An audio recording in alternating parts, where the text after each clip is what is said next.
Release हुई the village series को, जो कि एक इंडियन तमिल लैंग्वेज की हॉरर थ्रिलर सीरीज है और ये सेम नाम की एक ग्राफिक हॉरर नोवेल से इंस्पायर्ड है, जिसको इनिशियली पब्लिश किया था याली ड्रीम क्रिएशंस ने।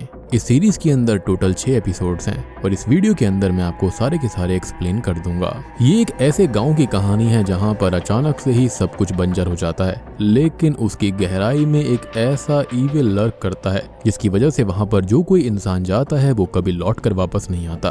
तो उम्मीद करता हूँ कि आपको ये जरूर पसंद आएगी। सीरीज नहीं है तो रेटिंग वगैरह तो इसकी ज्यादा अवेलेबल नहीं है, लेकिन हाँ ये बात है कि सीरीज सही है, देखने में मजा आता है। इस सीरीज को डायरेक्ट किया है मिलिंद राव ने। तो चलिए अब बिना किसी देरी के चलते हैं सीधा वीडियो की तरफ।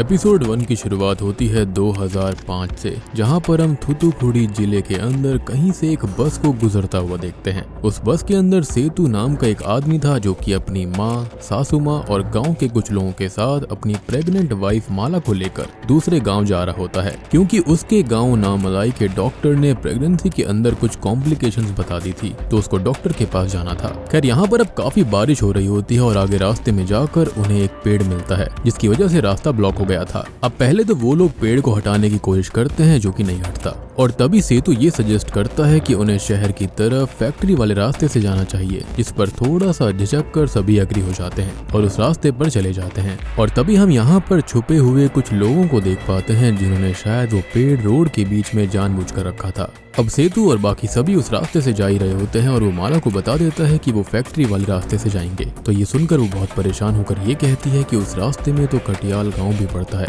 और उसे बहुत ही ज्यादा डर लग रहा है, उन्हें वहां से नहीं जाना चाहिए। इस पर वो ये कहता है कि सब ठीक होगा। अब जैसे ही वो लोग कटियाल के पास वाले रास्ते पर एंटर करते हैं, जो कि इंसानों से खाली एक उजड़ा हुआ गाँव था, उनकी बस के आगे तभी कोई आ जाता है और अचानक से हिट होता है, जिससे कि सभी परेशान हो जाते हैं। अब सेतु उस आदमी को चेक करता है तो ये आदमी उसके ही गांव का था, जिसे उसने अपने बचपन में देखा था, लेकिन वो फिलहाल यहाँ पर क्या कर रहा था। और सबसे बड़ी बात कि उसके शरीर और चेहरे पर बड़े बड़े फफोले पड़े हुए थे।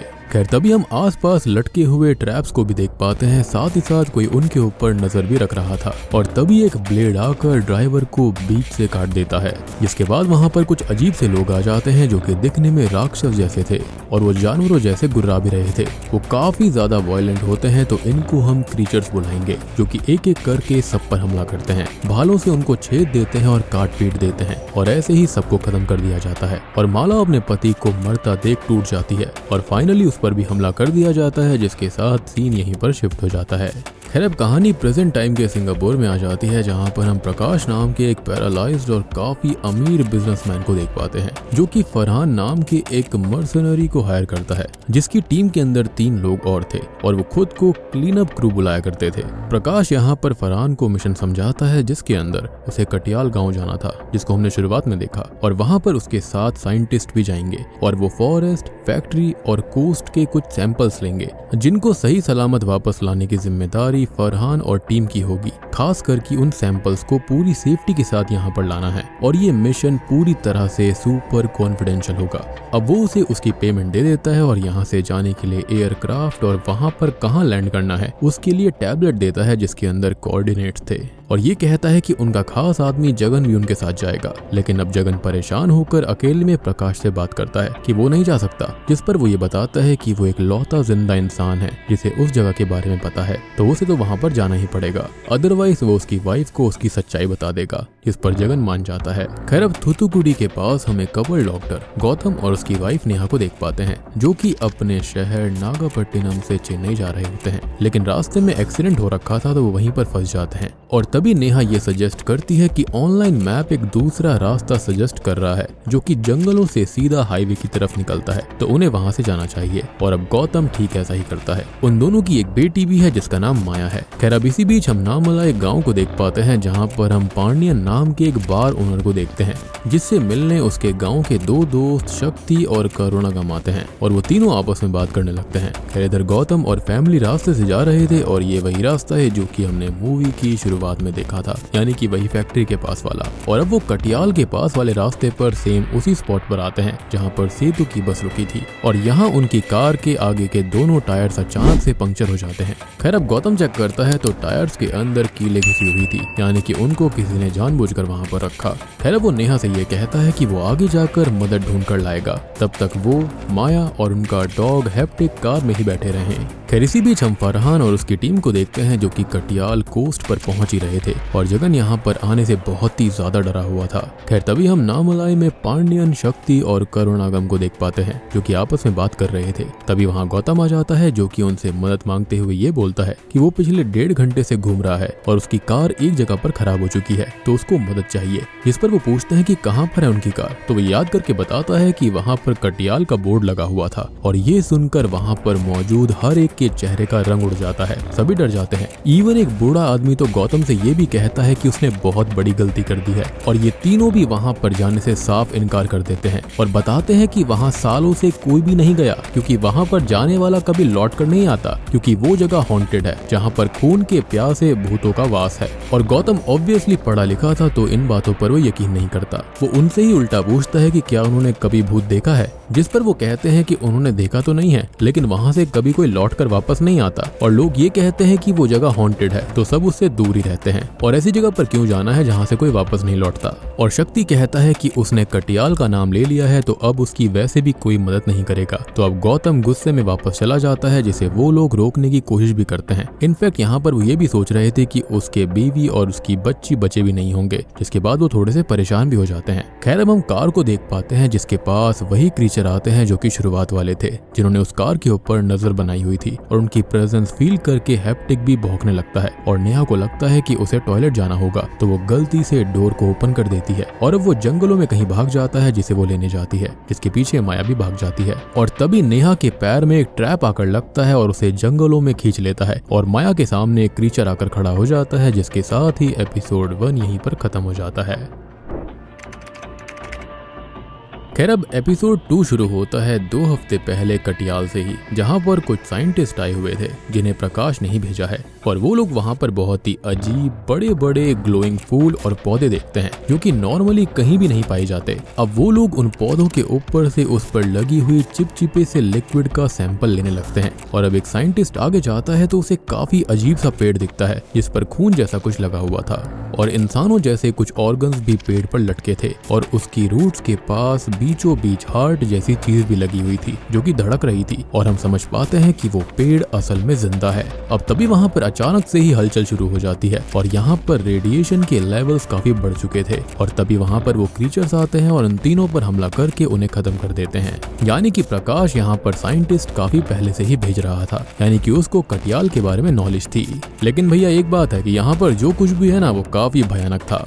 खैर अब प्रेजेंट टाइम में फिर से गौतम को दिखाया जाता है जो कि अपनी कार के पास जा रहा था, लेकिन बारिश होने के रीजन की वजह से वो रास्ता भटक जाता है और एक जगह फिसल कर गिर पड़ता है, जिसके पास कोई आता है और सीन यहीं शिफ्ट हो जाता है। अब हम वापस से सिंगापुर में 3 हफ्ते पहले प्रकाश को देखते हैं जो कि काफी परेशान था, क्योंकि उसके डॉक्टर ने उसको बता दिया था कि अब वो फिर से कभी नहीं चल पाएगा, और उसने अपनी बॉडी पर छेड़छाड़ भी की है। साथ ही साथ वो काफी ड्रग्स लेता था। अब यहाँ जगन आता है और उससे ये कहता है कि उसके पिता ने उसको बुलाया है, जिन्हें उससे बहुत ही ज्यादा जरूरी बात करनी है। जिसके बाद फिर से प्रेजेंट टाइम में सीरीज आती है जहाँ पर फरहान और उसकी टीम जगन और साइंटिस्ट को दिखाया जाता है जो कि कटियाल के जंगलों में पहुंच चुके थे और आगे बढ़ रहे थे। तभी जगन को प्रकाश का कॉल आता है जो कि उससे ये कहता है कि वो लोग जरा भी रेस्ट ना लें और सैंपल्स लेकर जल्दी से जल्दी आ जाएं। इस पर वो ये कहता है कि उनका रेस्ट करना तो जरूरी है, लेकिन वो इस पर काफी गुस्सा करता है और उसको धमकी देता है, इस पर उससे मानना ही पड़ता है और वो टीम से लगातार आगे चलते रहने के लिए बोलता है। यानी कि प्रकाश यहाँ पर किसी चीज के लिए काफी बेचैन हो रखा था।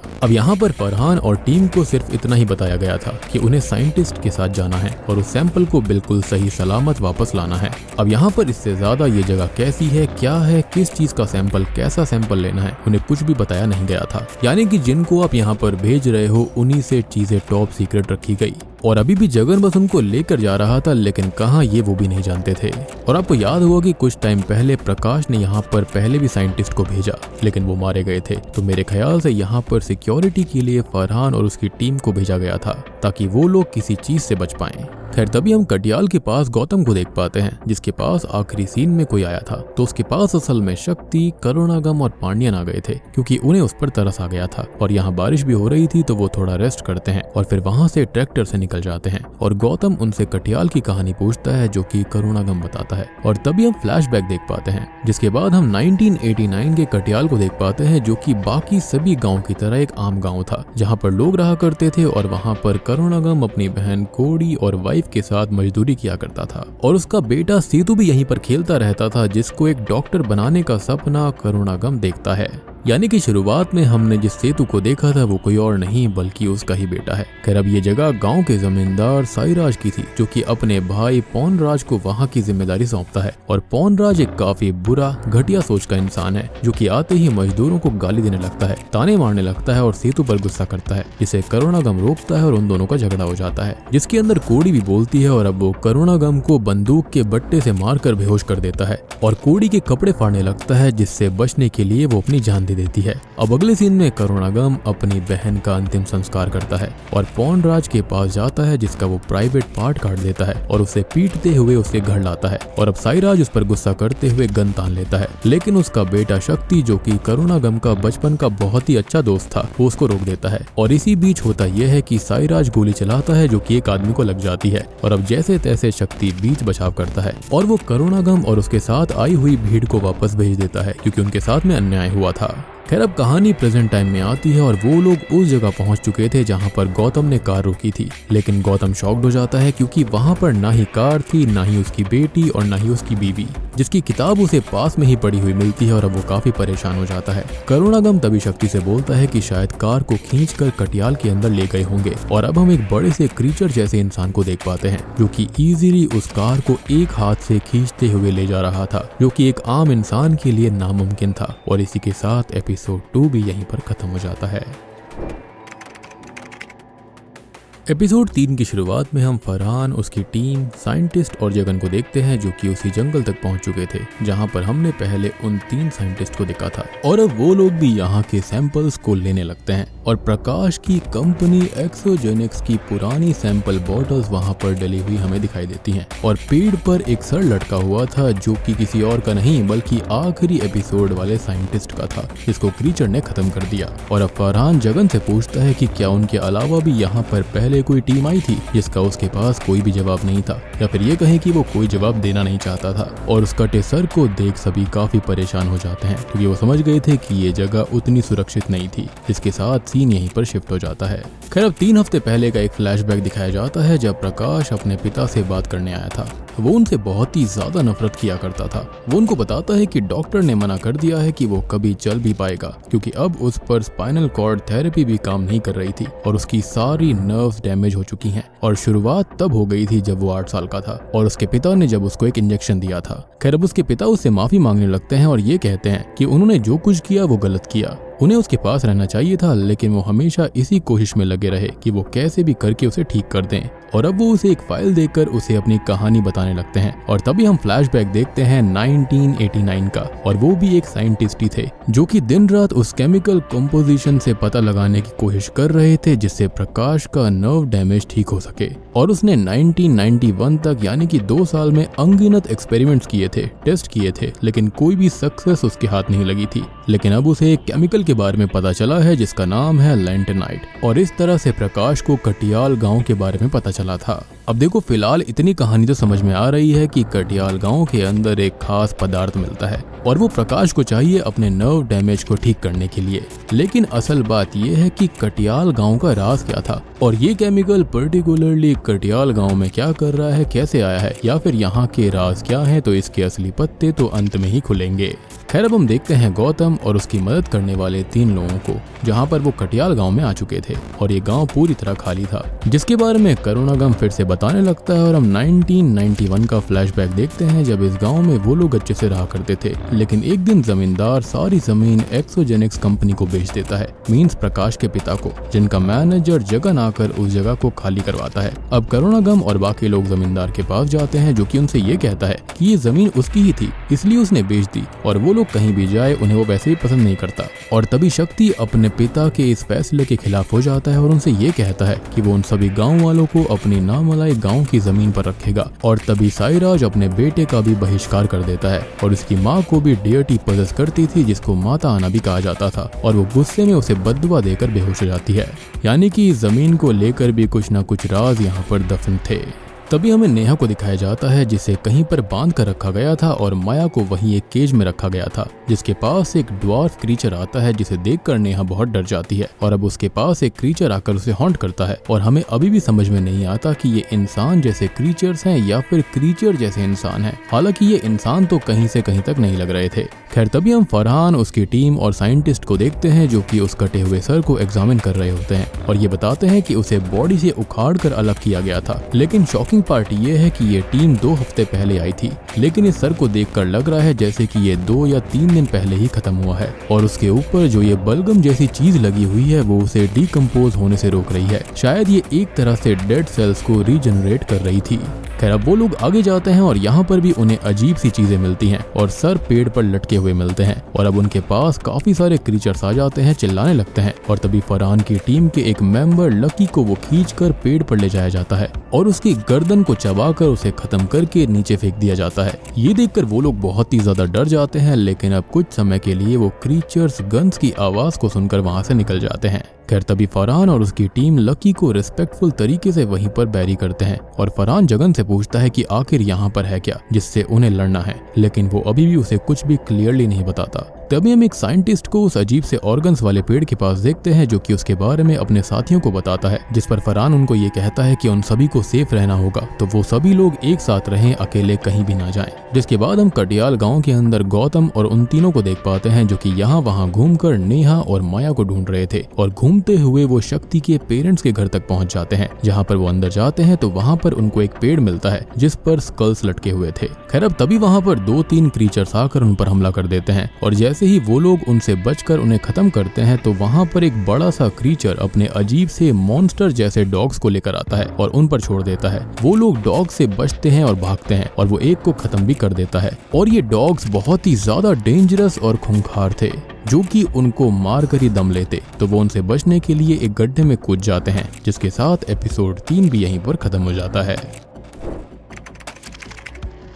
कि आखिरी एपिसोड में दिखाया गया था कि वो लोग कुत्तों से डरते हुए या फिर ये कहें कि म्यूटेटेड कुत्तों से डरते हुए गड्ढे में कूद चुके थे। वो चारों ही बेहोश हो चुके थे, जो कि अब होश में आते हैं। और पांडियन के पैर में थोड़ी बहुत चोट लग गई थी, जिसको थोड़ा बहुत ठीक गौतम कर देता है क्योंकि वो डॉक्टर था, लेकिन उसकी मेडिकल किट उसके पास नहीं थी। हालांकि दर्द से बचने के लिए पांडियन विस्की पी लेता है और गौतम उन सबसे माफी मांगता है कि उसकी वजह से वो तीनों भी यहाँ पर फंस गए। लेकिन वो लोग ये कहते हैं कि वो माफी न मांगे। साथ ही साथ गड्ढे के अंदर बेल भी थी, यानी कि जो पेड़ की बेल होती है, जिससे कि उनके गिरने का इम्पैक्ट कम हो गया था और उनकी जान बच गई। खैर इसके बाद वो लोग आगे जाते हैं तो उनको एक माइन मिलती है, जो कि कोरोना गम के टाइम तो ऑपरेशनल थी, लेकिन फिर 2004 में सुनामी आई और सब कुछ इस गांव में खत्म हो गया। जमीन बंजर पड़ गई और सारे लोग मारे गए, इंक्लूडिंग शक्ति की फैमिली, उसके पिता साईराज, चाचा पौनराज और मदर सुभद्रा। अब वो लोग आगे जाते हैं तो गौतम को माया का एक हेयर क्लिप मिल जाता है, जिससे वो समझ जाता है कि वो लोग यहीं कहीं होंगी और वो उन्हें ढूंढने लगता है। यहाँ पर बहुत सारा सामान भी पड़ा हुआ था, कार्स भी थी, जिससे वो ये भी समझ जाते हैं कि यहाँ पर और भी लोग पहले आ चुके हैं। खैर इसी बीच हम नेहा और माया को देख पाते हैं, जहाँ पर नेहा को बांध कर रखा गया था और माया को केज में रखा गया था। जहाँ पर माया रो रही होती है तो उसके पास वो ड्वार्फ क्रीचर आता है और उसकी एक पूंछ भी थी, जो कि हमने बाकी किसी क्रीचर की अभी तक नहीं देखी। और वो माया से ये कहता है कि वो रोए नहीं, वरना वो आ जाएगा, और वो कौन है अभी हम नहीं जानते। और वो उसे अपनी एक डॉल दे देता है, यानी कि ये लोग इंसानी भाषा बोल सकते थे।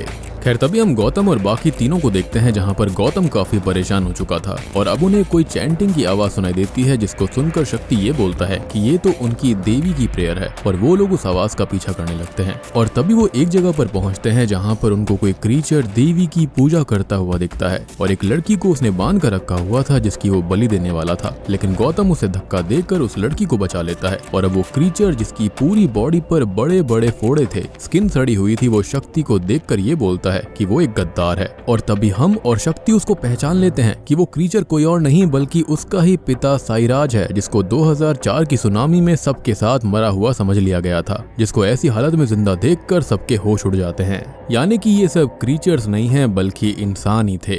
और शुरुआत में जो सेतु को व्यक्ति मिला था जो कि उसके ही गांव का था, जिसके शरीर पर अजीब से फफोले थे और वो बहुत ही अजीब हो रखा था, उसके साथ में भी यही हुआ होगा जो कि साइराज के साथ था। खैर अब वो उससे पूछते हैं कि वो लोग आखिर बचे कैसे, तो वो कहता है कि देवी ने उन सबको बचाया है। और अब वो करुणा गम को चोक करने लगता है जिसे वो लोग बचाने की कोशिश करते हैं, लेकिन अब वो काफी ज्यादा ताकतवर हो चुका था जिसको हर्ट करना उनके लिए आसान नहीं था। लेकिन तभी गौतम के हाथ एक भारी भरकम सा शस्त्र लग जाता है जिससे वो उसके सर पर वार कर देता है। अब वो लोग उससे पूछते हैं कि नेहा और माया कहाँ पर है, लेकिन वो उनसे कहता है कि वो दोनों अब उसकी फैमिली हो चुकी है जो कि उन्हें वापस नहीं मिलेगी। और तभी वो शक्ति से ये कहता है कि वो उसका बेटा हो ही नहीं सकता, उसका असली बेटा, उसका खून देवी के वरदान से जल्दी ही यहाँ पर आ जाएगा। खैर अब फिर से हम साइराज को ही देखते हैं जिसको वो लोग टॉर्चर करके सवाल जवाब करते हैं, लेकिन तभी उसे देवी की आवाज सुनाई देती है। उसके मन में ये आवाज आती है कि वो इन लोगों से ना डरे क्योंकि उसकी आर्मी, उसके लोग आ रहे हैं। और तभी वो अपने सारे लोगों से उन्हें पकड़ने के लिए कहता है और वो क्रीचर्स उन चारों को पकड़ लेते हैं, या फिर ये कहें कि ऐसे म्यूटेट हुए इंसान उनको पकड़ लेते हैं। अब वो ड्वार्फ क्रीचर वहाँ आता है जो कि ये कहता है कि उस बच्ची को पानी चाहिए। उसके पास मेडिकल किट भी थी जो कि गौतम की थी, जो कि उससे पूछता है कि उसकी बीवी और बेटी कहाँ है। इस पर साइराज बोलता है कि वो उसे बता देगा, लेकिन पहले वो उसे दवाई दे। अब तभी गौतम उसे पेन किलर देता है और एक ब्लेड को चुपके से छुपा लेता है। और अब साइराज जिस लड़की को बांधे हुए था उसे अपने लोगों को खिलाने के लिए बोल देता है और उसके लोग उसे वहाँ से ले जाते हैं। और अब साइराज इन लोगों को सच बताता है और दूसरी तरफ प्रकाश के पिता भी उसे कटियाल की कहानी सुनाते हैं, जिससे हमको असली सच पता चलेगा कि वहाँ पर ये सब हुआ कैसे। तो 1991 में प्रकाश के डैड वो जमीन खरीद लेते हैं जहाँ पर कभी करुणागम और उसके लोग रहा करते थे। खैर अब 1996 आ जाता है और प्रकाश के डैड GSR वहाँ पर एज अ साइंटिस्ट लैंटानाइट पर एक्सपेरिमेंट्स करने लगते हैं जो कि एक डेडली केमिकल था। और अब फिर से उनके ढेर सारे एक्सपेरिमेंट्स फेल होने लगते हैं और ऐसा करते करते उन्हें कुछ साल बीत जाते हैं, जिस दरमियान वो बहुत ही सारे चूहों और जानवरों पर एक्सपेरिमेंट्स कर देते हैं। और उन्होंने एक फार्मा फैक्ट्री की आड़ में जमीन के अंदर ही एक लैब बनाई हुई थी जहाँ पर एक्सपेरिमेंट्स किए जाते थे। लेकिन हुआ ये कि जो फैक्ट्री का वेस्ट होता था या फिर लैब का वेस्ट होता था, उसकी वजह से जमीन, पानी और हवा पॉल्यूट हो गई। और ऐसे करते करते कटियाल के जानवर मरने लगे, जमीन बंजर हो जाती है और लेडीज मरे हुए बच्चों को पैदा करने लगी। और यही रीजन था कि यहाँ पर रेडिएशन लेवल्स इतने ज्यादा थे, गायों के दूध सूख गए थे और पक्षी भी मारे गए। और उस लैब का जहर सब जगह फैल चुका था जिसका उन्होंने विरोध भी किया था, लेकिन कोई भी फायदा नहीं मिला। और उस जहर की वजह से उनके शरीर पर वो फोड़े आ गए थे। और तभी GSR को भी एहसास हो चुका था कि बेटे को ठीक करने के चक्कर में उसने बहुत बड़ी गलती कर दी, नेचर से लड़ाई नहीं की जा सकती। अब 2004 के करीब गांव वाले साइराज से कहते हैं कि वो यहाँ से जाना चाहते हैं, लेकिन तभी सुभद्रा को गॉडेस पजेस करके ये कहती है कि वो लोग यहाँ से कहीं नहीं जाएंगे, ये जमीन उनकी है और ये जगह और गॉडेस भी उनकी है। और वो विरोध करने वाले एक आदमी का सर काट देती है और अब सब उसकी बात मानते हैं। खैर अब ये सभी गांव वाले मिलकर माइन से होकर फैक्ट्री को खत्म करने जाने लगते हैं। और इधर GSR को पता चलता है कि सुनामी आने वाली है और अब वो लैब का सामान वैसे ही छोड़ देता है। साथ ही साथ उसने एक और दरवाजा भी ओपन छोड़ दिया था ताकि सुनामी उसके पाप के सबूतों को मिटा दे और वो वहां से भाग जाता है। अब सुनामी आ जाती है जो कि पूरे गाँव को ही तबाह कर देती है, लेकिन वो लोग तो साइराज, सुभद्रा और पौनराज के साथ माइन में थे। यानी कि गाँव वैसे तो बंजर हो गया, लेकिन लोग वहाँ पर माइन के अंदर थे। और वो लैब तभी पहुंच जाते हैं जहाँ पर डोर तो ओपन था ही, तो वो सभी पानी से बचने के लिए अंदर चले जाते हैं। लेकिन सुभद्रा पानी में बह जाती है और उसने सबको बचाने के लिए डोर लॉक कर दिया था, यानी कि उसने खुद की कुर्बानी दे दी। अब कई दिनों और महीनों तक वो लोग उसी लैब में फंसे रहे और जान बचाने के लिए उन्होंने वो मरे हुए चूहे खाए जिन पर एक्सपेरिमेंट्स हुए थे, जानवरों को खाया, केमिकल्स पी लिए पानी की तरह। और फिर साइराज को सुभद्रा के विजन्स आने लगे जो कि उससे बात करती और कहती कि उसे यहाँ पर अपनी आर्मी बनानी चाहिए और वो उसकी बात मान लेता है। खैर अब वो डोर भी ओपन हो जाता है, लेकिन वो लोग अब म्यूटेट हो चुके थे, तो धूप में जाने पर उनकी बॉडी जलने लगी थी और अब एक आदमी ऐसे ही मारा जाता है। और शुरुआत में सेतु ने जिस आदमी को देखा था जिसके शरीर पर बड़े बड़े फोड़े हो रखे थे, उसके साथ भी यही हुआ था। उसने उसको देखकर कहा था कि वो तो उसके गांव में रहा करता था काफी साल पहले। तो अब आपको समझ में आया होगा कि उसके साथ में क्या हुआ था। शुरुआत में जो छुपे हुए लोग थे वो कौन थे और उन्होंने सब पर हमला क्यों किया था, जिसको बाकी लोग भूख से बचने के लिए खा जाते हैं। और अब हम समझ पाते हैं कि वो क्रीचर्स असल में इंसान हैं जो कि म्यूटेट होकर क्रीचर्स में तब्दील हो गए थे। अब वो सभी सुभद्रा को अपनी गॉडेस का रूप मान लेते हैं और उसे ही पूजने लगते हैं, यानी कि ये जिस देवी को पूज रहे थे वो सुभद्रा थी। अब ये कहानी सुनकर गौतम साईराज से ये कहता है कि ऐसा नहीं हो सकता, वो सुपरस्टिशन में पड़ा हुआ है, जिस पर यहाँ पर साईराज कहता है कि ये सच है। उसे उसकी बीवी की आवाज और बातें सुनाई देती हैं और तभी वो वेटियन को बुलाने लगता है और हम किसी भारी भरकम चीज को आता हुआ देख पाते हैं। खैर तभी हम प्रकाश को देखते हैं जिससे जीएसआर ये बोलता है कि वो कंपनी उसका पाप है जिसे वो खत्म कर देगा, लेकिन प्रकाश ये कहता है कि उसके एक्सपेरिमेंट्स उसे ठीक करने की उम्मीद दे सकते हैं, उसको फिर से चला सकते हैं और वो ऐसी कंपनी को खत्म नहीं होने देगा। और अब वो अपने ही फादर की ऑक्सीजन निकाल कर उनको खत्म कर देता है। और तभी हम फरहान और उसकी टीम को देखते हैं जो कि उस लैब तक पहुंच चुके थे और यहाँ पर उन्हें गॉडेस की स्टैचू और वर्शिप वाली प्लेस मिल जाती है, जिसके साथ एपिसोड 4 यहीं पर खत्म हो जाता है।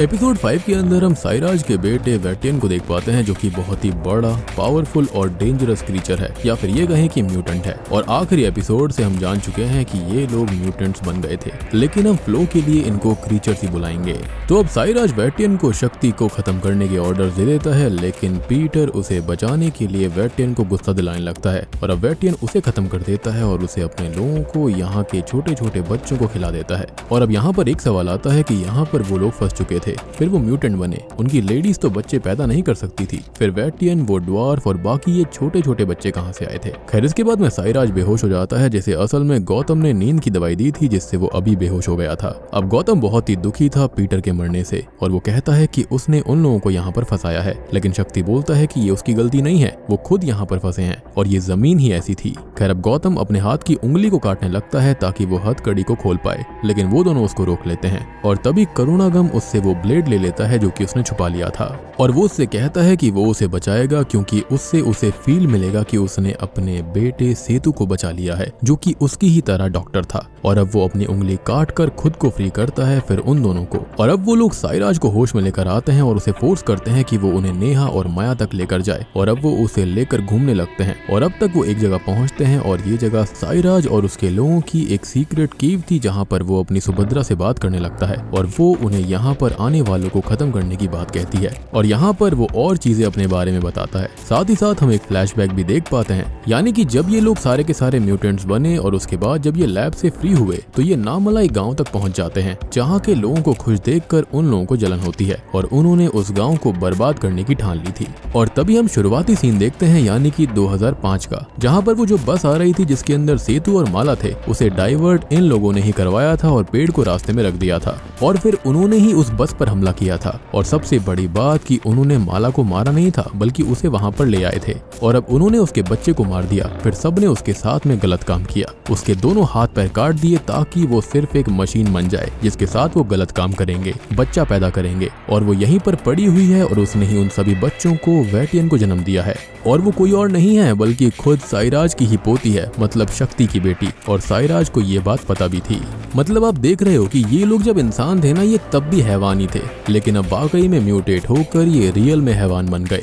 अब ये सारी बातें जानकर शक्ति, जिसकी वो बेटी है, और करुणागम, जिसकी वो बहू है, वो बहुत ही ज्यादा दुखी हो जाते हैं। शक्ति माला को बचाने की कोशिश करता है, लेकिन वो उसके दर्द, उसके ट्रॉमा को भी समझ पा रहा था और अब वो अपने दिल पर पत्थर रखकर उसकी सांस रोककर उसे खत्म कर देता है ताकि वो इस दर्द से और इस अत्याचार से आजाद हो जाए। खैर अब वो गुस्से में साईराज पर हमला करता है और उसका सर काट देता है। तभी हम नेहा को देख पाते हैं जिसके पास वेटियन था और वो उसकी ओर गलत फीलिंग्स रखता था। और इतना तो हम समझ पाते हैं कि उन्होंने नेहा को माला की तरह ही इस्तेमाल करने के लिए रखा हुआ था। खैर अब तभी वहाँ पर वो ड्वार्फ आ जाता है और उससे ये कहता है कि वो अभी कुछ भी ना करे, पहले रिचुअल हो जाने दे, जिससे कि वो रुक जाता है और वहाँ से चला जाता है, यानी कि यहाँ पर ये ड्वार्फ अच्छा था। खैर तभी हम फरहान और उसकी टीम को देखते हैं जो कि उसी लैब में उस मूर्ति के पास थे और साइंटिस्ट संजीव उस मूर्ति को टच करके देखता है, लेकिन तब तक वहाँ पर क्रीचर आ जाते हैं उसे खत्म करने और बाकी लोगों पर वो हमला कर देते हैं, लेकिन वो लोग समहाउ उनको मार देते हैं, जिन पर 4 से 5 से ज्यादा ही बुलेट्स का असर होता है, यानी कि वो आसानी से नहीं मर रहे थे।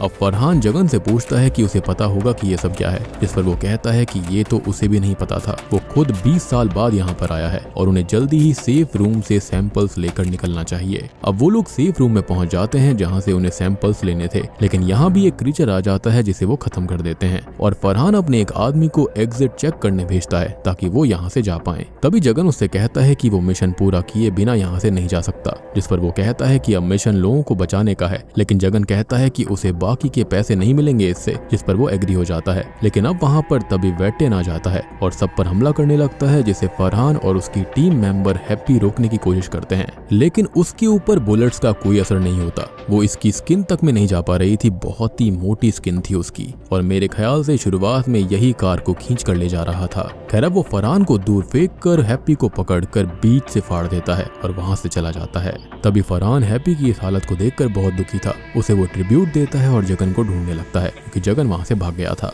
अब तभी हम गौतम, शक्ति और करुणागम को देखते हैं, जो लोग माया की आवाज सुनकर उन दोनों तक पहुंच जाते हैं और उन दोनों को फ्री भी कर लेते हैं। अब उन्हें क्रीचर्स की आवाज आती है तो उन्हें यहाँ से निकलना होगा, तो वो ड्वार्फ की मदद लेते हैं, जिसके बारे में माया ये बताती है कि वो अच्छा है, वो उनका ख्याल रख रहा था और अब वो उन सबको बाहर जाने का रास्ता दिखा देता है, जिसके साथ ही एपिसोड 5 भी यहीं पर खत्म हो जाता है। अब आखिरी एपिसोड शुरू होता है गौतम और बाकी लोगों से, जिनको वो ड्वार्फ बाहर जाने का रास्ता दिखा चुका था, और माया उसे अपनी हेयर क्लिप देकर थैंक्स करती है, जिससे वो भी खुश हो जाता है। अब वो लोग वहां पर लगी हुई लैडर से ऊपर जाते हैं और मेन फैक्ट्री तक पहुंच जाते हैं और आगे बढ़ने लगते हैं, यानी कि इस लैब में आने का ये एक रास्ता था। खैर तभी हम फरहान और उसकी टीम को देख पाते हैं, जो कि जगन को ढूंढ रहे थे, जो कि सैंपल लेने सेफ तक आ चुका था, और उसे वो मिल भी जाते हैं, लेकिन फरहान उस पर गुस्सा करता है कि उसकी वजह से इतने लोग मारे गए और वो सैंपल्स की सोच रहा है। वो तभी उसका सैटेलाइट फोन लेकर अपने आदमी को कॉल करके उससे एक्सट्रैक्शन टीम और बैकअप मंगवाता है, और उसने अपनी भी कुछ रिसर्च करने के लिए अपने आदमी को कहा था जगन, प्रकाश और एक्सोजेनिक्स के बारे में। तो वो बताता है कि एक्सोजेनिक्स, प्रकाश और उसके डैड की सारी इंफॉर्मेशन मिटा दी गई है, मतलब वो लोग कुछ इलीगल करते होंगे, और जगन पर तो केसेस भी चल रहे हैं जो कि असल में बच्चों के साथ गलत काम किया करता था। और अब फरहान को उस पर गुस्सा आ जाता है, क्योंकि कभी उसकी बच्ची के साथ भी किसी ने गलत करके उसको खत्म कर दिया था, जिसके बाद ही उसने ये सब काम किए। खैर तभी वो जगन को शूट करके खत्म कर देता है, और जगन के इसी राज से प्रकाश भी उसे ब्लैकमेल करता था, यानी कि शुरुआत में जब उसने कहा था ना कि वो उसकी बीवी को इसके बारे में बताएगा, तो जगन यही सारे गंदे काम किया करता था। एंड टू बी ऑनेस्ट, यहाँ पर जो साइराज था ना, उसे अपनी बीवी की जो आवाज आती थी, वो मेरे ख्याल से उसे हेलुसिनेशंस हुआ करते होंगे, जिसके चलते वो ये सारे बेकार काम कर रहा था। उसको गाँव वालों से जलन थी, उसको ये भी गम था कि उसके खुद के बेटे ने उसे काफी बड़ा धोखा दिया, उसने उन लोगों का साथ क्यों दिया, उसका साथ क्यों नहीं दिया। खैर अब यहाँ पर गौतम और बाकी लोग भी आ जाते हैं, और वो लोग आपस में बात करके पहले बातें क्लियर कर लेते हैं कि उन सबको बाहर ही जाना है, यानी कि सारे लोग आपस में मिल गए थे। अब जगन ने जो केमिकल सैंपल्स लिए थे वो गिरकर टूट चुके थे, और माया उन्हें ही देखने लगती है और उसको हल्का सा एक कट लग जाता है। खैर वो सभी लोग अब वहां से भागने लगते हैं, और अब तक बाकी क्रीचर्स वहां पर आ जाते हैं, जो कि उन सब पर अटैक करने की कोशिश करते हैं और रास्ता ब्लॉक कर लेते हैं। अब फरहान का एक टीम मेंबर कहता है कि वो उन क्रीचर्स को डाइवर्ट करेगा ताकि वो लोग बाहर भाग पाएं, लेकिन उसकी बात खत्म होने से पहले ही एक क्रीचर उसे खींच लेता है और खत्म कर देता है, जिसको बाकी क्रीचर्स खा जाते हैं, यानी कि ये लोग क्रीचर्स होने के साथ साथ कैनिबलिस्टिक भी हो गए थे। खैर अब ये लोग आगे जाते हैं और अलग अलग हो जाते हैं, जिनको पीछे रहकर फरहान का आखिरी टीम मेंबर प्रोटेक्ट करता है, लेकिन अब वहां पर वेटेन आ जाता है और उसे खत्म कर देता है, जिसके बाद सभी डी ब्लॉक तक आ जाते हैं, जहां से बाहर की एग्जिट मिल सकती थी। लेकिन वहां पर आकर वेटेन उन बचे हुए लोगों को, यानी कि शक्ति, करुणागम और साइंटिस्ट रजत पर हमला करता है। वो उन सभी को हर्ट कर देता है, लेकिन तभी वहाँ फरहान, गौतम और माया विद नेहा आ जाते हैं, और फरहान गौतम के साथ उस पर हमला करता है, जिससे वो उनकी ओर आने लगता है। अब तभी फरहान एग्जिट ढूंढने जाता है, तब तक गौतम उसे अपने पास उलझा कर रखता है, लेकिन इसी बीच एक क्रीचर उसकी बेटी को उठाकर ले जाने लगता है, जिससे वो छुड़ाता है, और ये क्रीचर किसी गोरिल्ला की तरह ही एक्ट कर रहा था। तो जिस एक्सपेरिमेंट वाले एनिमल को जिसने भी खाया था वो उसकी तरह ही हो गया था, जैसे कि डॉग्स को खाने वाले डॉग की तरह हो गए या फिर उसकी तरह बन गए थे, चूहों को खाने वाले वैसे, एंड सो ऑन। और यहाँ पर इस सीरीज का जो ये पर्टिकुलर प्लॉट है वो मुझे स्वैट कैट कार्टून की याद दिलाता है, जिसको मैं बचपन में काफी देखा करता था, और अगर आप लोगों ने भी देखा है तो कमेंट में जरूर बताना। खैर अब यहाँ वेटियन शक्ति करुणागम और रजत से लड़ रहा होता है, जो कि करुणागम को बैरी करके उसका सर कुचल देता है, जिससे शक्ति और गौतम को काफी दुख होता है। खैर अब ये दोनों और रजत उससे लड़ने लगते हैं और उस पर थोड़े बहुत भारी पड़ते हैं। साथ ही साथ फरहान भी वहाँ पर वॉल पर बॉम्ब लगाकर वापस आता है और उसे शूट करने लगता है। अब वो बाकी तीनों को दूर फेंक कर फरहान के ऊपर हमला करने आता है, लेकिन अब गौतम उसे डिस्ट्रैक्ट करता है जैसे पीटर ने किया था, और अब वो उस वॉल के बॉम्ब को ब्लास्ट कर देता है जिससे धमाका होता है और वेटियन इससे बेहोश हो जाता है। खैर अब फरहान, गौतम, रजत, नेहा और माया बाहर जाने लगते हैं, लेकिन शक्ति पीछे ही रह गया था, जिसे लेने गौतम वापस अंदर जाता है। लेकिन वेटियन अब तक जाग चुका था, जो कि उस पर हमला करने बढ़ता है, लेकिन शक्ति उसे रोकने की कोशिश करता है और ह्यूमंस की तरह समझाने की कोशिश भी करता है। और अब वो उससे कहता है कि उसने उसके फादर और मदर को मारा, जिस पर गुस्सा होकर वो उसे पकड़ लेता है और अब शक्ति वहाँ पर पड़े हुए सिलेंडर को शूट कर देता है, जिससे एक बहुत बड़ा धमाका होता है, जिसके अंदर वो दोनों ही मारे जाते हैं। और अब गौतम उसे ऐसे देख दुखी होता है और बाहर आ जाता है। खैर वो लोग यहाँ से जाने लगते हैं और सुबह भी हो गई थी और फरहान का चॉपर भी आ गया था, लेकिन तभी यहाँ पर प्रकाश भी अपने चॉपर से आ चुका था, जिसे फरहान ने कॉल पर मिशन ना करने के लिए बोल दिया था। अब वो गौतम और बाकी लोगों से कहता है कि यहाँ पर जो भी हुआ वो सब भूल जाएं और वो इसके बारे में कभी बात ना करें। उसके लिए उसके पास लीगल टीम भी आएगी पेपर्स पर साइन लेने के लिए, और गौतम उस पर गुस्सा करता है, लेकिन नेहा उसको संभालती है। खैर अब वो लोग वहाँ से जाने लगते हैं, लेकिन देखते हैं कि प्रकाश ने असल में वहाँ पर एक और टीम भेजी थी, जो कि वहाँ के सैंपल्स, वेटियन का सर, म्यूटेंट बच्चे और ड्वार्फ म्यूटेंट को पकड़कर ले जा रहे थे, और वो भी प्रकाश के लिए, जिन पर वो अब एक्सपेरिमेंट्स करेगा। अब कहानी 3 महीने आगे जाती है, जहाँ पर माया अपने नाइटमेयर से जागती है, जिसे उसी फैक्ट्री के नाइटमेयर्स आ रहे थे और गौतम उसको संभालता है। जिसके बाद हम प्रकाश को देख पाते हैं, जो कि उन सैंपल्स को एक्सट्रैक्ट करके खुद में इंजेक्ट करता है, जिसे साइंटिस्ट रोकते भी हैं कि उनका एनिमल टेस्टिंग अभी नहीं हुआ है, लेकिन वो इसके लिए नहीं मानता और अब उसकी बॉडी में थोड़े बहुत चेंजेस होते हैं और तभी वो बेहोश हो जाता है, जिसे ट्रीटमेंट के लिए ले जाया जाता है। जिसके बाद हम गौतम को देखते हैं, जिसे फरहान का कॉल आया था, जो कि उससे कहता है कि उसकी फैमिली और माया खतरे में है। और तभी हम माया को देखते हैं, जिसे उसका डॉग, जो कि उन्हें उस दिन वापस मिल गया था, उस पर थोड़े से स्क्रैच कर देता है। और तभी हम उस दिन का फ्लैशबैक देख पाते हैं, जहां पर माया को उस दिन केमिकल बॉटल से एक कट लगा था और इससे कुछ केमिकल उसके अंदर चला गया था, और फिलहाल जो उसका स्क्रैच वाला हाथ था, यानी कि जो डॉग ने उसके साथ किया, वो अपने आप हील हो जाता है, यानी कि उसके अंदर रीजनरेशन वाली एबिलिटीज आ गई थी, या फिर ये कहें शायद से वो भी अब यहाँ पर काफी भयानक म्यूटेंट बन सकती है। और बूम, इसी के साथ में ये सीरीज यहीं पर खत्म हो जाती है। अब देखो बात करें कि सीरीज है कैसी, तो देखो आजकल जो हॉरर मूवीज वगैरह आ रही हैं उनसे तो ये काफी बेटर है, लेकिन अगर हम बात करें और हॉरर सीरीज के हिसाब से तो ये थोड़ी सी फीकी पड़ जाती है। ओवरऑल वन टाइम वॉचेबल तो ये बिल्कुल है। एटलीस्ट यहाँ पर जो प्लॉट है वो एंड तक आपको बांधे रखता है कि अंत में क्या हुआ होगा।